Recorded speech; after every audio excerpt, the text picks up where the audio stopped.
Fala pessoal, tudo bem? Pessoal, esse vídeo aqui eu ia fazer no canal de política, mas como envolve o padre Júlio Lancelotti e o cristianismo, eu vou fazer nesse canal aqui, tá? Eu vou explicar aqui a tretinha nova que tá rolando aí com o padre Júlio. Então, quem não quiser ver, não veja, tá? Quem não gosta de política, não veja, porque infelizmente é inevitável.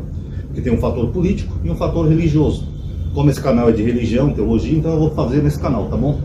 O que está acontecendo, pessoal? O padre Júlio Lancelotti ele foi convocado pelo vereador Rubinho Nunes, que é ex do MBL, para prestar esclarecimentos na Câmara dos Vereadores de São Paulo do porquê que ele fica ajudando os pobres ali no centro da cidade. Vai ter uma comissão da Câmara lá dos Vereadores e eles convocaram o padre Júlio, o Rubinho Nunes no caso. Só a notícia em si já seria um absurdo sem tamanho, né? Você convocar um padre para prestar explicação por que ele está ajudando aos pobres, sendo que o verdadeiro cristão é isso. Jesus falou para alimentar os pobres. O próprio Jesus, segundo a Bíblia, né, alimentou os pobres 2 vezes, quando ele multiplicou os pães e os peixes. Então a notícia em si já é um absurdo total. Mas eu vou explicar para vocês o que está acontecendo. Aqui em São Paulo, a gente tem um negócio, pessoal, muito divertido, talvez na cidade de vocês não tenha, que chama-se Cracolândia. Enquanto lá nos Estados Unidos tem a Disneylândia, aqui a gente tem a Cracolândia. Eu estou brincando só por causa do nome, tá? Porque o sufixo lândia significa algo divertido. Por exemplo, Disneylândia. Então por que chama aquilo ali de Cracolândia? Não tem diversão nenhuma ali, só tem tristeza. Mas é assim que é chamado popularmente, Cracolândia. E o que acontece, pessoal? A Cracolândia, aqui de São Paulo, é uma das maiores do mundo. São Paulo é uma cidade grande, talvez uma das maiores da América do Sul, talvez do mundo. E nós temos uma Cracolândia gigante no centro de São Paulo que foi crescendo e crescendo e crescendo e crescendo cada vez mais. Então certas ruas aqui de São Paulo, ali do centro, ninguém nem passa. Antigamente ela ficava ali na Rua Helvétia, né? Era o chamado fluxo. Aí depois o prefeito atual mandou tirar dali, foi a polícia e tal, não sei o que, eles foram migrando para outra rua, para outra, para outra. A última informação que eu tive é que eles estavam na Rua Mauá, que é a rua da famosa Estação da Luz. Uma curiosidade, do outro lado da Estação da Luz é bem o parque onde eu fazia exercício antigamente. Então é só passar por dentro da estação, você já veria o Parque da Luz. Então eles estão concentrados ali naquela região atualmente. E na rua aqui de São Paulo, pessoal, não tem só viciados em drogas. Nós temos também moradores, pessoas que perderam tudo, principalmente por causa da pandemia, perderam emprego, não puderam pagar aluguel, prestação de casa, essas coisas, e foram parar no meio da rua. Segundo a Folha de São Paulo, fez uma matéria, por causa da pandemia, o número de moradores de rua de São Paulo quadruplicou. E é claro que algumas pessoas que vão parar na rua acabam se envolvendo em vício, né? Bebida, droga, mas nem todos. Tem pessoas que estão na rua porque realmente perderam tudo e não tem onde morar. A pandemia não foi ruim só para mim, que eu falei para vocês. Antigamente eu fazia exercício nesse parque, que eu falei para vocês, eu tinha uma vida mais saudável e tal. Depois da pandemia ferrou tudo, porque eles fecharam os parques e tal. Depois eu fiquei com trombose e tal. Agora eu nem posso me deslocar até ir lá na região da Luz por causa da perna, que o médico falou para eu não andar muito. E mesmo se eu pudesse também, ali o centro de São Paulo está esse lixo que vocês estão vendo, né? Dá até medo de você ir no centro de São Paulo e ser assaltado ou esfaqueado ali por algum viciado. Então a pandemia prejudicou muita gente. Não só eu, mas muitas pessoas foram para a rua por causa da pandemia. E antes que algum bolsonarista venha dizer, tá vendo, amadinho, o Bolsonaro era contra o Fica em Casa, faz joelho. Na verdade, se o Bolsonaro fosse contra o Fica em Casa, ele tinha comprado vacina assim que surgiu. A pandemia começou em março de 2020. Tá uma mosca aqui que tá sem vidro aqui, pessoal. Tá um calor infernal. Tem um vídeo até que a mosca passou aqui em frente à lente e ficou esquisito. Mas não estranho não, tá? Porque eu tô sem vidros ainda. A pandemia começou em março de 2020 e em agosto já tinha a vacina da Pfizer pronta, oferecida ao Bolsonaro. O Bolsonaro falou que não ia comprar nenhuma vacina. Toda e qualquer vacina estava descartada. Até no final do mesmo ano de 2020, ele dando uma entrevista para o filho dele, Eduardo Bolsonaro, ele falou: a pressa da vacina não se justifica, a pandemia já está acabando. Aí chegou no ano seguinte, foi o pico da pandemia, que nós tivemos 400 mil mortos. Se ele tivesse comprado a vacina em 2020, quando foi oferecido, não teria tido Fica em Casa. Porque aí nenhum governador do Brasil, quer seja bolsonarista ou oposição, nenhum ia ter desculpa para manter o Fica em Casa. Porque eles iam vacinar todo mundo, que nem o Dória fez, aí todo mundo ia poder voltar ao normal, o trabalho, o comércio, os parques, eu ia poder ter voltado a fazer meus exercícios e pronto. Mas o presidente não queria comprar vacina, esse que dá botar um bobalhão anti-vacina na presidência. Toda e qualquer vacina está descartada. Bolsonaristas me xingando aí nos comentários em 3, 2, 1. Pronto. E essas pessoas que estão na rua, pessoal, mesmo os que são viciados, a gente tem que entender o seguinte: essas pessoas, elas são seres humanos. Elas causam problema? Causam. Eu até estava comentando esses dias aqui com um comerciante local, né, que dá dó daqueles comerciantes do centro da cidade. Porque a pessoa ralou, batalhou, lutou para ter um comérciozinho num ponto privilegiado, né, o centro da cidade, uma das maiores cidades do Brasil, e a pessoa hoje em dia está tendo que deixar o seu comércio fechado. Estão quebrando, falindo, porque as pessoas estão com medo de ir até o centro de São Paulo comprar alguma coisa. Que nem eu falei para vocês da qualidade do meu canal, antes de pedirem aqui a minha casa, né, antes dessa reforma maluca que está aqui, eu ia comprar um microfone de lapela melhor, um daqueles fones de ouvido com microfone, né, que capta melhor o áudio, e uma placa de som, uma mini placa de som que você coloca no notebook. Eu já tive uma dessas anos atrás, que capta melhor o som, sem ruído, sem barulho externo, nem nada. Mas só que eu não queria ir comprar lá, no centro de São Paulo, porque o centro de São Paulo já estava feio. Tanto que amigos meus que iam no centro, pessoas que passavam por ali, falavam, rapaz, nem vai no centro que o bicho está pegando ali. Eu tentei ver em Santana, mas Santana é muito mais caro os preços, porque ali onde ficava a Santa Efigênia, ali no centro de São Paulo, você conseguia comprar esses equipamentos por um preço bem menor. Mas como é que você vai num centro de São Paulo todo degradado desse jeito? E os comerciantes vão ver como? Eles estão tendo que fechar a loja, mandar funcionário embora, porque o cara abre a porta da loja, está cheio de um bando de nó e cracudo na porta dele, fora os arrastões que eles fazem lá, né, de invadir um comércio e roubar tudo. Então, eu realmente lamento que a situação em São Paulo chegou nesse ponto. O Danilo Gentili, por exemplo, ele chegou a mencionar uma vez no tweet, né, reclamando com o prefeito aqui de São Paulo, que o Danilo ele mora acho que no ABC, não tenho certeza, mas ele é do ABC. E o SBT é na Anhanguera, então meu ele tem que passar pelo centro de São Paulo para ir de trabalho para casa. Aí ele reclamou com o prefeito, pô prefeito, se eu parar o carro de noite no farol vermelho, eu levo uma multa, eu vou acumulando multa, eu posso até perder a autorização para dirigir. Agora, se ele passar o farol vermelho, perdão. Agora, se eu parar no farol vermelho para seguir a regra, pode vir um cracudo, como já veio uma vez, com um tijolo na mão para quebrar o vidro do meu carro e até, quem sabe, me matar ou me machucar. Então você não tem opção, dirigir no centro de São Paulo à noite é um risco duplo, porque se você parar no farol, realmente eles agem gangue ali. Tem vários vídeos aí no Kawaii, TikTok, até no YouTube mostrando isso. Eles vêm, quebra o vidro do carro, rouba o motorista, rouba o celular, podendo até tirar a vida da pessoa. Agora, se eles passaram o farol vermelho, vem o Detran, multa, e se você acumular aqueles pontos, eu não lembro a quantidade, você pode até perder sua licença para dirigir. Então é complicado. Mas apesar de todos esses problemas, essas pessoas eles são seres humanos. Tanto que uma vez eu vi uma reportagem sobre a Cracolândia, tinha até uma médica na Cracolândia. Uma médica. A mulher estudou, cursou medicina, se formou em medicina. Aí, por causa de uma pedrinha, ela foi parar na Cracolândia. Então não tem só pessoas ali que são do mal, são pessoas que têm uma dependência química, que pegaram vício. Tem até um ex-guarda da Cracolândia, que é da Polícia Civil, que acabou parando na Cracolândia, pra vocês terem uma ideia, por causa do vício. Então aquilo ali é uma dependência química, são seres humanos. Então se tornou uma situação meio complexa, entendeu? Na verdade, aquilo ali, quem tinha que cuidar daquilo ali é as autoridades. As autoridades tinham que dar um apoio para aquilo ali. O que o Padre Júlio faz ali é meramente alimentar essas pessoas, sejam viciados ou não. Eu sei que eu já tive a oportunidade de passar ali pela paróquia dele anos atrás. Eu não sei nem que rua que fica, porque antigamente eu andava pelo centro, eu não gravava o nome das ruas, mas eu já vi com a banquinha ali distribuindo pãozinho, lanche, um suquinho, uma frutinha para os moradores de rua. É isso que o Padre Júlio faz. O trabalho dele é meramente religioso e humanitário. Ele faz uma caridade. Ele tem misericórdia daquelas pessoas. Às vezes ele dá um cobertor quando está frio, às vezes ele dá uma touca quando aqui em São Paulo esfria muito. Às vezes, quando está muito calor, ele dá até um picolé para refrescar as pessoas, uma aguinha gelada. É um trabalho meramente humano. Porque aquelas pessoas, independente de todo o trabalho que elas causam aqui no centro, são seres humanos. Eu sei que eu já tive amigos aqui viciados, porque eu moro relativamente próximo, acho que dá uns 5 ou 6 quilômetros aqui de onde eu moro até a Cracolândia. E eu sei que tem mães que sofrem por esses amigos. Uma vez eu tinha um amigo que a mãe dele queria até que eu fosse com ela lá para procurar o filho dela uma vez, que ele estava sumido. Quem era do meu grupo lembra dessa história. Eu não quero tocar muito no assunto, mas para você ver, é um ser humano que tem um vício, e por trás daquele ser humano tem uma mãe, às vezes, preocupada, e que não sabe o que fazer. Então, pessoal, o que o Padre Júlio faz é basicamente isso, é caridade, ele alimenta aquelas pessoas, ele ajuda, ele auxilia. Agora, o que eles argumentam, esse pessoal da direita, contra o Padre Júlio? O outro lado da história é o seguinte: o Rubinho Nunes, eu acho que essa ideia também é compartilhada pelo MBL, pelos bolsonaristas, até porque o Chupetinho uma vez fez uma crítica ao Padre Júlio, né? Ele falou assim, ó, oferecer comida é tática do diabo. A Janaína Pascoal também uma vez atacou o Padre Júlio.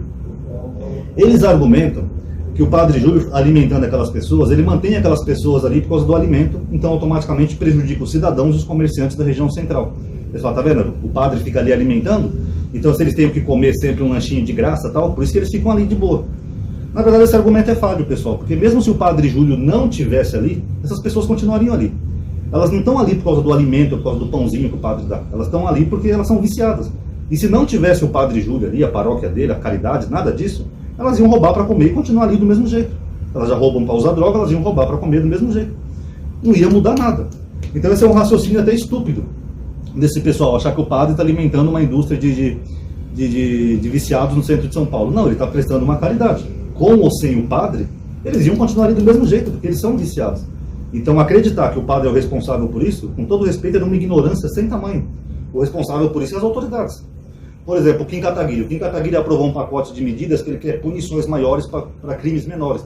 Inclusive pequenos furtos, né? Que é isso que os viciados fazem ali. O cara roubou um celular, vai ter que ficar mais de 10 anos na cadeia. Você acha que vai mudar alguma coisa, pessoal? Vocês acham que um cara que é viciado em droga, que já não consegue mais nem conviver com a família, já perdeu até a mente de tanta droga, você acha que ele vai deixar de roubar porque um japonês mudou a lei e aumentou as penas? Ah, aquela mulher ele tá com o celular dando bobeira, eu vou ali pegar a parça. Ah não, o Kim aumentou a pena para 10 anos, agora eu não posso roubar mais. Cara, eles estão um pouco se lixando para a pena, isso aí só vai penalizar mais um pobre coitado, em vez de resolver o problema. Entendeu? Mas esse é o raciocínio deles, eles acham que as coisas se resolvem assim na porrada e na prática. Vamos aumentar as penas, deixar o cara lá tipo aquele sistema americano, o cara vai ficar a vida inteira na cadeia. Não vai diminuir ali, sempre vai ter viciados ali, e eles vão continuar roubando independente das penas, pode ter até pena de morte. Se o cara for um viciado, ele vai continuar roubando para manter o vício. Não é a pena que vai impedir ele de roubar ou de fazer as besteiras dele. Na verdade, a única política pública que deu certo, por isso que eu falei que esse vídeo também é político, foi a política do Haddad, de braços abertos, que era demonizada pela direita na época, chamada de Bolsa Crack. Eu já fiz um vídeo completo sobre isso, mostrando dados, não é achismo, são dados oficiais, está no meu canal de política. Se eu lembrar, eu coloco aqui a tela final para vocês verem. Mas o governo Haddad ele conseguiu reduzir em 80% o número de viciados ali na Cracolândia, vocês sabiam disso? Na época do Haddad, finalmente o centro deu uma respirada. Você podia ir no centro de São Paulo numa boa, que não tinha tanto risco de você ser assaltado. Ele diminuiu os assaltos, a criminalidade e o vício em droga. Sabiam disso? Aí depois entrou o Dória de direita, achava que aquela política era coisa de comunista, aquela bobagem toda que tem essa galerinha do Brasil, acabou. A Cracolândia voltou e está cada vez maior e mais forte. É culpa do padre? Não, gente. Se o padre estivesse ali ou não estivesse ali, ia dar no mesmo. Mas esse pessoal, eles argumentam isso. O Arthur Duval chegou a fazer um vídeo uma vez, detonando, né, o padre Júlio Lancelotti com mentira. Ele chegou a falar que o padre tinha um caso com um amante, que era um ex-detento lá da casa do FEBEM, e o padre mantinha esse amante. Ele mostrou a matéria do jornal. Só que ele não mostrou a matéria que veio depois, né, 2 anos depois, que a Polícia Civil ficou investigando, conseguiu confissão do jovem, eles nunca tiveram caso nenhum. Na verdade, o jovem extorquia o padre, entendeu? Era isso que acontecia, sob ameaças. Isso eles não mostram. E ficava lá demonizando o padre, que o padre Júlio é um pedófilo, não sei o quê, que isso, aquilo, que ele pegou um jovem que saiu da FEBEM, não sei o quê. O que é que tem? E se o padre tivesse um caso ali com algum viciado, qual é o problema? O padre não é adulto, não é um homem, não é vacinado? Ele é um homem, se ele tem as vontades dele, se é consensual e não é como uma criança, o que é que tem? Mas eles fazem toda essa campanha contra o padre. E sabe por que eles fazem essa campanha contra o padre, pessoal? Porque a tática desses pequenos grupos, que não tinham muita visibilidade, era isso. Era causar polêmica para poder ter visibilidade. Tanto que o MBL, né, a polícia chegou a investigar uma denúncia, que eles estavam forjando uma denúncia de pedofilia falsa contra o padre Júlio. Eles iam pegar alguém, que é aquele Guto Zacarias, que ele ia fingir que era um menor de idade, para trocar mensagens com o padre Júlio no Facebook. Olha o absurdo. Vocês estão entendendo? Então, para ter visibilidade, eles fazem isso. Eles fazem uma polêmica bem absurda, como nesse caso, atacar um padre. Aí eles sabem que a imprensa vai noticiar, aí eles vão ter mais engajamento, vão estar lá no alto. É isso que eles fazem. Estou até pensando em fazer o mesmo aqui no meu canal. Acho que eu vou amanhã lá no centro encher o padre de porrada, que amanhã eu saio em tudo que é jornal. Professor de exegese quebra padre Júlio na porrada. Será que é uma boa ideia? Comente aí. Mas o fato é isso, que nem, por exemplo, teve uma confusão em Santa Catarina, numa universidade, com membros do MBL. Eles foram expulsos pelos estudantes de lá. Aliás, aquele vídeo é tão mentiroso, pessoal, que, nossa, como as pessoas se deixam enganar por cada bobagem, né? Ele chega a colocar assim no vídeo, isso tudo com seu dinheiro. É um espaço abandonado. O que está sendo gasto com seu dinheiro ali? Mas é isso que eles fazem uma polêmica falsa para sair nos jornais. Tanto que quando o MBL foi expulso, o Arthur Duval no Twitter dele estava marcando todos os órgãos de imprensa para noticiar. E aí Folha, e aí Estadão, e aí Veja, e aí Choquei, e aí não sei o que, não vão publicar que o MBL foi agredido? Você via claramente que o objetivo deles era o quê? Era mídia, era foco, era todos os jornais noticiassem. Só que a mídia não deu muita importância para o que ele fala, porque já virou uma coisa banal, patética. Então eles sabem que esse negócio de faculdade já está ficando tão banal que a mídia não está mais dando atenção. Agora o que eles fazem? Vamos tentar outra coisa. Porra, invadir faculdade não deu certo. Vamos atacar o padre. De novo. Vamos convocar o padre para vir aqui na Câmara prestar esclarecimento. E os jornais vão falar. A verdade é essa, cara. Ele vai ter mais engajamento e vai aparecer na mídia. Agora, fazer o que o padre faz, nenhum deles faz. Que é ser humano, ser cristão. Eles fingem que são cristãos, né? Deus, pátria, família, somos contra aborto, contra gay, contra não sei o quê. Agora, fazer aquilo que Jesus mandou, eles não fazem. Só o padre Júlio faz. O padre Júlio, eu costumo dizer que é um dos poucos cristãos de verdade que eu conheço. Não que todo mundo tenha que ir na rua ficar interagindo com pessoas que possam ser até perigosas desse jeito, mas as pessoas poderiam colaborar com o padre. Tanto que o padre, eventualmente, ele deixa o pix dele, né, para quem quer colaborar, alguma coisa ou outra, porque o trabalho dele realmente é de caridade. Ele não é um cão guloso, ele não é um milionário como esses pastores evangélicos, ele não é um pervertido, é só um padre que fica ali cuidando dos pobres, entenderam? E é esse padre que é brutalmente atacado.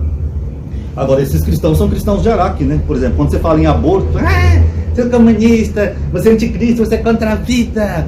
Você fala de casamento gay, comunista, você é herético, você é um viado, não sei. Me xingam disso aqui no canal, sabia?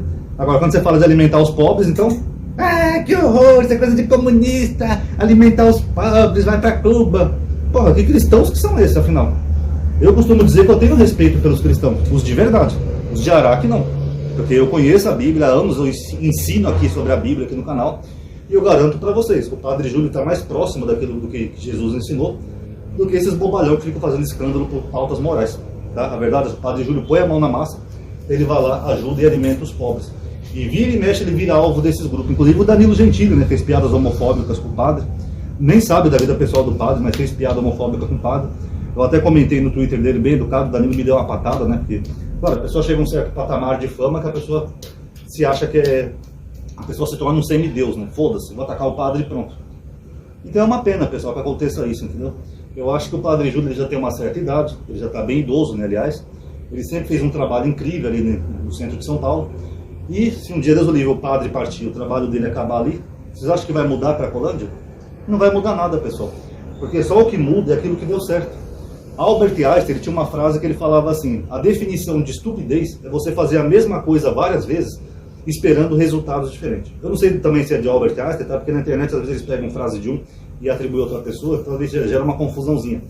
Mas essa definição é perfeita. A definição de estupidez é você fazer várias coisas esperando um resultado diferente. Vários prefeitos aqui de São Paulo tentaram de tudo: internação forçada, polícia, bomba, tudo que você imaginar e não deu certo. O único programa que deu certo aqui em São Paulo foi o do Haddad. O Haddad empregava essas pessoas com o salário da prefeitura para elas varrerem as ruas. Ele alocava aqueles hotéis vagabundos vazios ali no centro de São Paulo, deixava elas dormirem ali. E ele fez uma política de agregar aquelas pessoas como ser humano. Pouco a pouco ele foi tirando a vontade daquelas pessoas de ficarem 24 horas viciadas usando droga. Foi o único programa que deu certo. Agora tenta falar isso para alguém de direita, para um bolsonarista. Eles vão falar que eles falavam anos atrás: é bolsa crack, amadinho. O Haddad está dando bolsa crack. Não é bolsa crack, pessoal. Aquilo era um salário para um trabalho. Porque quando a pessoa trabalha, a pessoa ela não tem tanta vontade de usar drogas, porque distrai a mente. Inclusive nisso eu concordo até com os espíritas. O trabalho é a melhor coisa que você faz quando você faz algo que você gosta, você não fica pensando besteira. Você já viu aquele ditado antigo? Mente vazia, oficina do diabo? Então quando a pessoa tem uma atividade para fazer, a pessoa vai distraindo a mente. A pessoa não fica pensando tanto em besteira: vou beber, vou usar droga, vou matar, vou roubar. Foi o único programa que deu certo. Tá? E o Padre Júlio é isso. Um dos poucos cristãos de verdade que realmente tem aqui no Brasil. E sempre é alvo dessa galerinha maluca, falsa moralista. Estão ouvindo essa buzina? Tem dias aqui que é direto buzinação, que o MBL também faz isso. Às vezes eles pegam uma faixa, põem numa ponte aqui na Marginal e falam para as pessoas buzinar se for fora Lula. Você não consegue ouvir uma música, ouvir um vídeo no YouTube, nada que aquela buzinação na sua cabeça. Eles não têm respeito nenhum. Eles não respeitam se tem hospital próximo, se é área residencial, se tem pessoas trabalhando, ficar... Essa é a forma deles fazer política, incomodar os outros. Também uma vez eu estava aqui perto de onde eu moro, um cara desceu do carro e botou eles para correr. Isso aí é um inferno, pessoal. É inferno não só pra gente, mas também pra quem tá no trânsito. Imagina você tá dirigindo o seu carro ali na Marginal, aí de repente tá todo mundo buzinando na sua cabeça. É isso que eles fazem, tá? Então tá aí, esse vídeo teve um teor político, tá? Eu sei que vai vir bolsonarista xingar aí, tá? Porque pra mim bolsonarismo é uma fraude, tá? Mas por mim é parte da vida. Quem gostou, dá um like no vídeo. Isso vai ajudar a aumentar a atividade de alcance, tá bom? Obrigado aí por ter assistido. Paz a todos.